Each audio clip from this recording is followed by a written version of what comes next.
млад психиатър отидох да си пусна молбата за годишен отпуск. Служителката, която беше новопостъпила, дълго време търси документите ми. Не след дълго влезе нейна колежка, която с учудване реагира и каза: защо ги търсиш документите му сред тези на фелшерите? Зададох си въпроса: кое е това нещо, което е накарало служителката да си помисли, че не бих могъл да бъда лекар? Аз съм доктор Стефан Панайотов, общо практикуващ лекар. Бях студентка във втори курс, когато на една от колежките изчезнаха пари.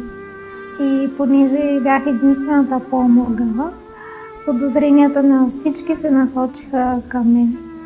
По-късно получих извинения, парите бяха открити, но стената вече беше издигната.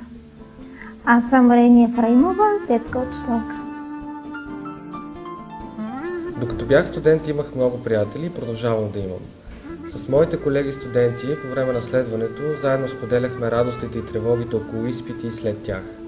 На промоцията по дипломирането в НДК поканих повечето свои роднини, защото исках да се радват заедно с мен. Очевидно, когато моите колеги разбраха, че съм ром, започнаха да ме гледат по различен начин. Може би бях станал различния.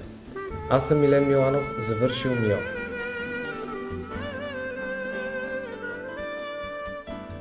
Искам да стана шофьор. Искам да стана медицинска сестра.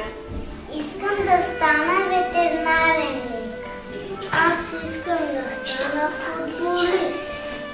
Искам да стана полицай. Искам да стана детски лекар. Аз искам да стана пожарникар. Искам да стана учителка.